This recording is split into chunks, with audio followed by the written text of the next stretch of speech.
Thank you for joining us for this episode of This Ability Podcast. I'm your host, Mary Baudouin, and joining us today are Caroline Billeaudeau and Jade Viator with the University of Louisiana at Lafayette Life Program. I'm very excited to hear more about this program. Thank you both for joining the show today. Caroline, we'll start with you. If you can tell us a little bit about yourself. So I'm Caroline Billeaudeau. I'm the Community and Career Coordinator for the UL Life Program. I help students, find internships while they're in our program, as well as helping them get involved on campus and in Lafayette as well. I started with the program around 2018 as a mentor in my undergraduate studies, and then I went on to be a graduate assistant and then was hired on in 2022. And Jade, if you'd like to tell us a little bit about yourself. Hi, I am the director of the UL Life Program. I was the academic coordinator formerly, and I started back in 2017 as a graduate assistant and kind of just moved my way up as well. I kind of just oversee all aspects of the program at this point. Great. Thank you both for being here. I'd like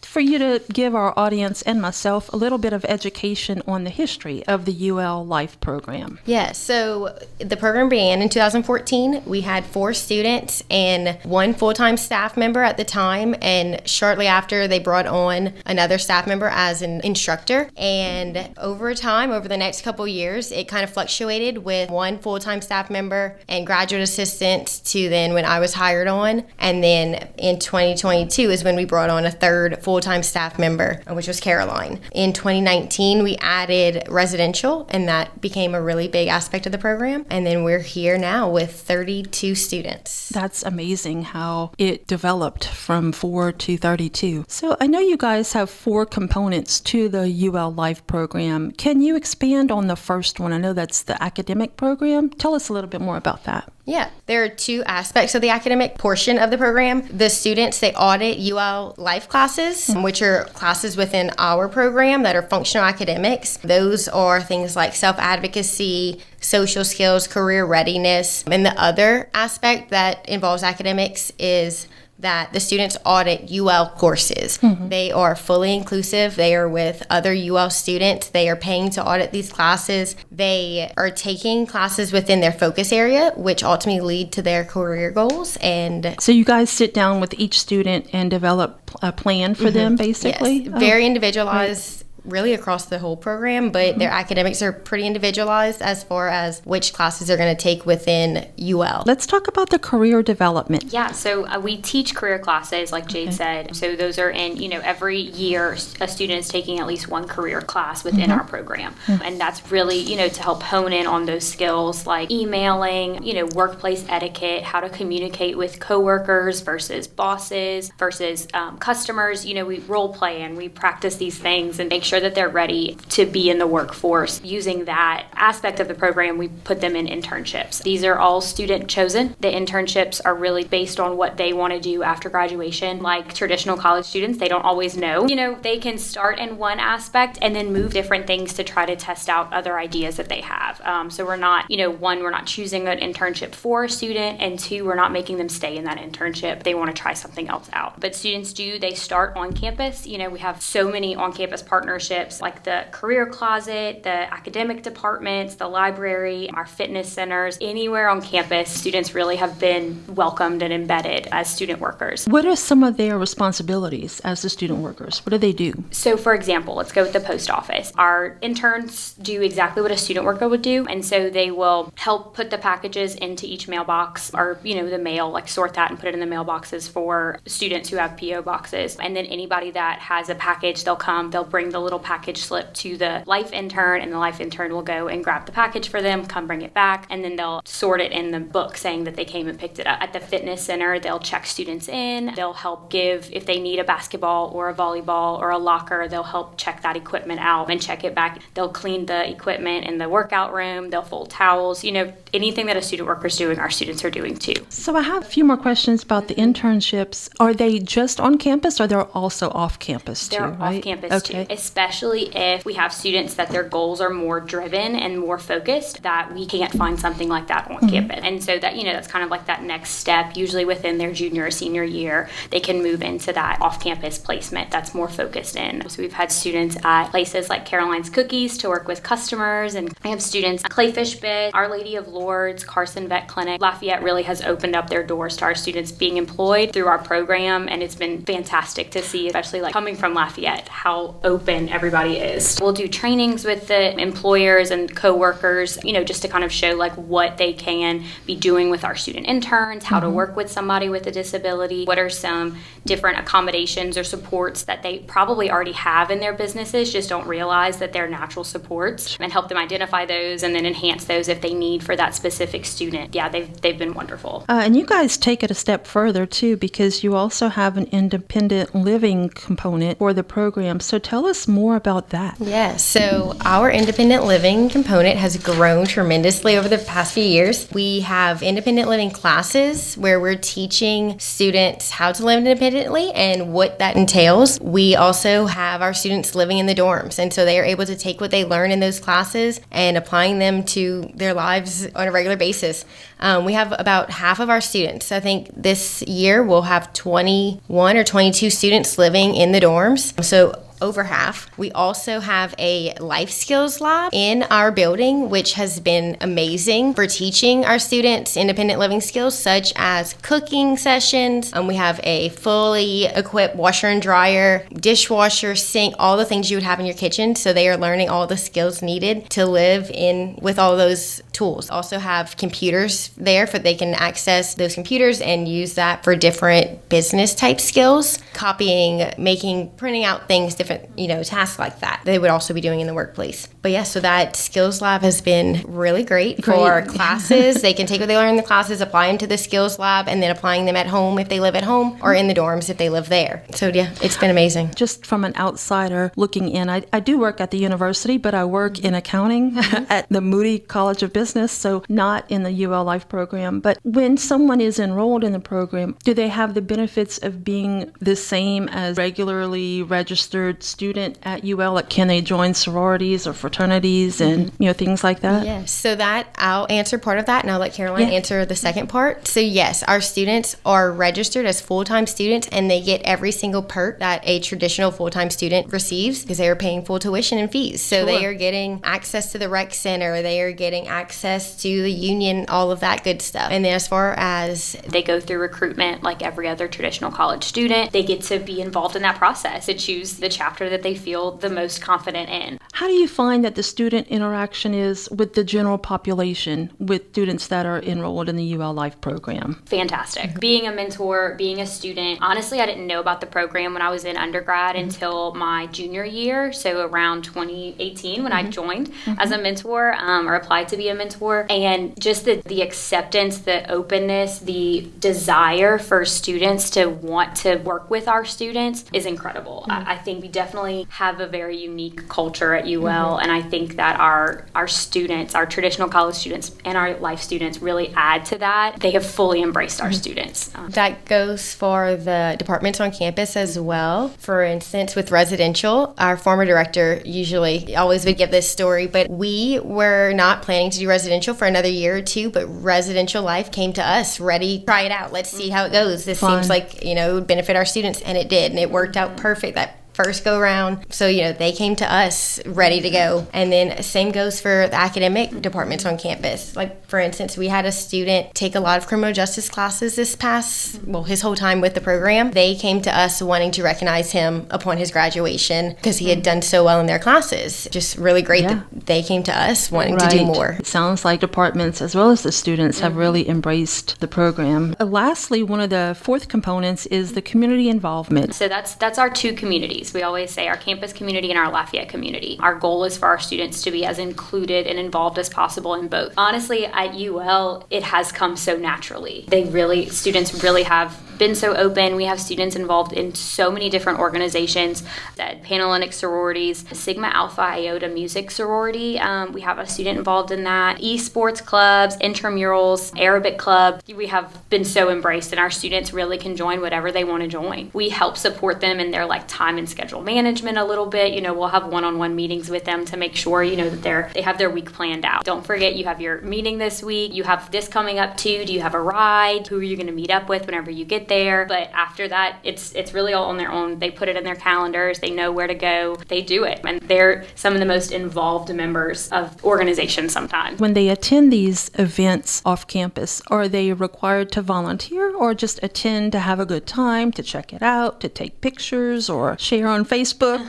A lot of times they are just attending. For example, we'll have students go to the art walk downtown or like Festival Acadien. They're just attending just as any other college student would. And they love it. They love Festival. We always say this past year, Festival International was after our students went home, but right before finals. But I know that they would just love that. Because they love Festival Acadien. They love anything that's a part of Lafayette. They love to do the farmers market's another good one because that's a weekly thing. We recently partnered with our transportation department at UL. So that way they can provide transportation for our students to get to the farmers market on Saturday. And they love getting to see the Cajun band play and all the local merchants selling their stuff. They get to try the good food. It's different than their everyday on campus. We want to make sure that they feel connected with Lafayette, especially if they want to stay or if they live here already. College isn't forever. What are some of the requirements? If someone's listening and they have a son or daughter that's in high school and they're looking at what their options could be for someone that they have a child with a disability, what are their options after high school? How would they go about applying if they're interested? Yes, so the application process with our program is different than traditional students applying to UL. Potential student would apply directly with our program, and that is typically found on our website, which it's for the following year. We have a fairly low acceptance rate, and that's just because we are limited in numbers and the size of our program at the moment. So about a 25 to 40% acceptance rate. The program is very individualized, so that does ensure we are providing the resources that we can within the size program, our staff, the university. We do offer preview days every fall. We don't have those specific dates to plug right now, but they will be on our website very soon. But 2 dates in the fall where students can come, learn about the program, families can learn about the program. We are embedded in the traditional preview day atmosphere the university puts on. Do they have to have a high school diploma or a GED? No. Any completion of a high school program is sufficient. With specific disabilities, do you have students that have maybe like cerebral palsy or Down syndrome? Is there sort of a broad array of what their disabilities are? One of our criteria is an intellectual disability. We don't ever want to hold somebody back from being able to earn a degree if they can.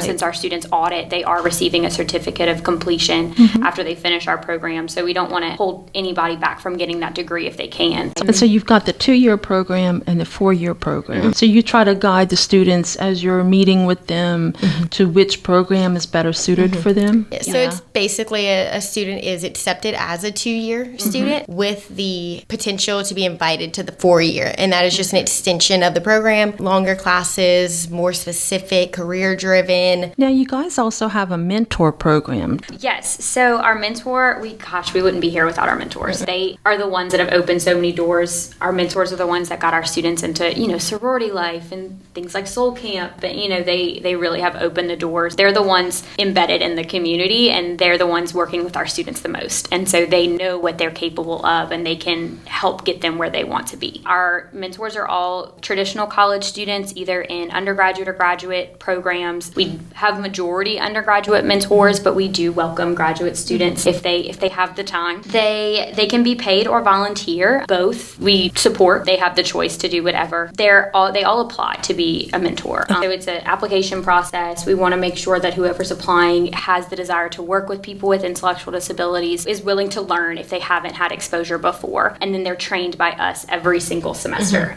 We want to make sure we're ever evolving as a program. We go to conferences. We don't want to stay stagnant. We want to make sure that we're evolving, and our mentors need to be doing that with us. Every year, every semester, there are supports for our student. There's only so many full-time staff and only 3 graduate assistants. Can't support 32 students in every single class. So our mentors are the ones that do that. So they'll they'll go with the student to all of their university classes. They'll help them take notes. If they need, they'll help them, keep track of assignments. They're an extra set of eyes and ears in that classroom to help the student comprehend if they need any help. And then in their internships, we'll also have mentors go with them. And so they will help support really in any way that student needs in their internship. They kind of act as a job coach to help, give any supports if the student needs a support there, help them finish a task if they need help with that, or to just like sit back and be there if they need. Yeah. We kind of say internships is the one place that we can start to fade that support, because students, especially ones that have been in internships for longer than a year,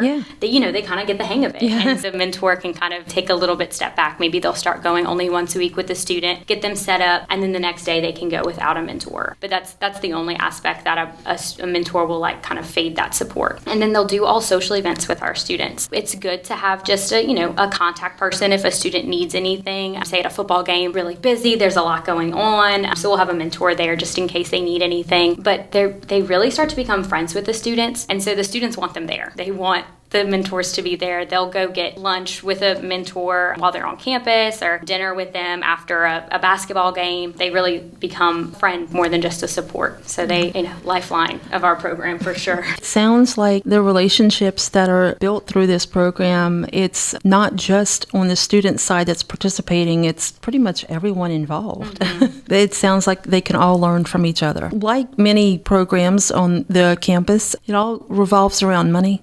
Tell us how you guys are funded. Do you have state, federal grants? How does that work? We are a line item in the university budget, so that's there because our students do pay full tuition, so they are paying for their classes. However, we were lucky enough to get some funding through the state. We are first of all, there's a few components of this. So we are a comprehensive transition post-secondary program, which means we're recognized under the U.S. Department of Ed. That means our students can apply for Pell Grant. If they meet the requirements, they can receive federal Pell Grants, which is very beneficial to them. Louisiana has 8 programs in the state. We're always excited for more, and we recently the state was able to add a couple because of a grant that we got. Louisiana passed Act 192 in 2023, and the state was awarded $1 million to enhancement and creation of programs. Mm-hmm. So we had a couple additions there, so that was really, really exciting. Usually Louisiana's on the bottom of every list, especially when it comes to education. And you mentioned the Pell Grants. What about scholarships? Are there any scholarships available if someone's interested? Yes, there are some. They have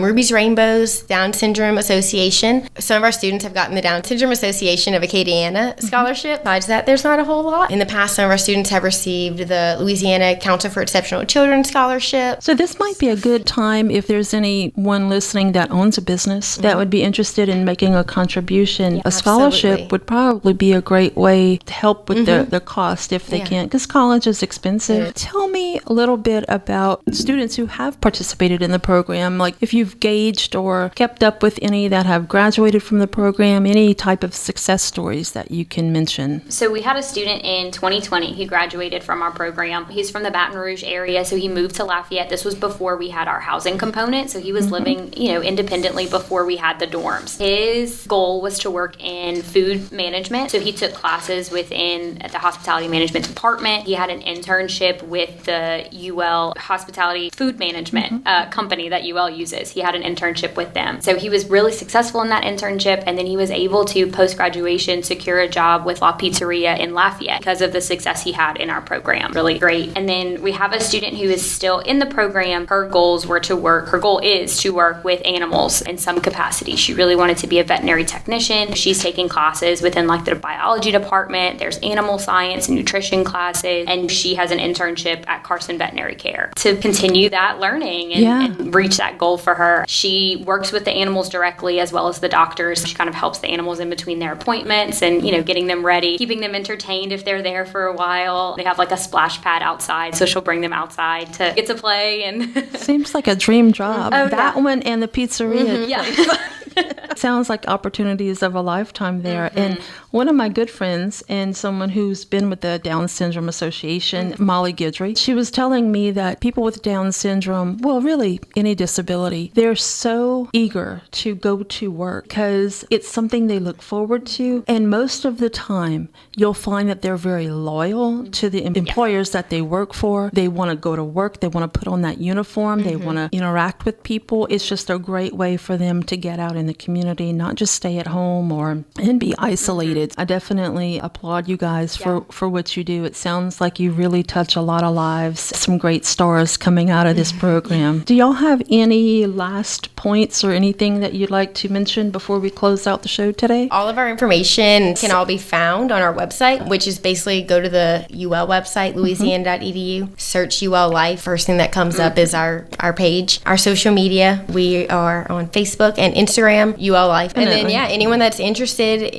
learning more about the program, if the website, doesn't have the answers, our email is on there to contact us. But also the preview days those dates will be listed fairly soon, hopefully, for the fall. And we always encourage people who are interested to attend preview days. Let me ask one question. I should have asked this earlier, but it just kind of dawned on me. So if you guys were to get more funding into the program, you would be able to expand the number of students that you would have to the program? Tentatively, okay, yes. Yeah. We, for instance, with the hire of a third person, we were able to grow a few numbers. Right. We were able to get to that 30. So there's like one 30. person per X number of students. In a way, because ultimately, let's say if we were to hire someone, we'd be hiring an additional person, maybe for another aspect of the program that is currently being covered by multiple people. Yeah. That person would be tending to that area of the program, but for all of our students. And then, for instance, Caroline is tending to or working with all internship career aspects, but for all students, regardless how many we have. It just depends. It's kind of a little bit here to get a couple more,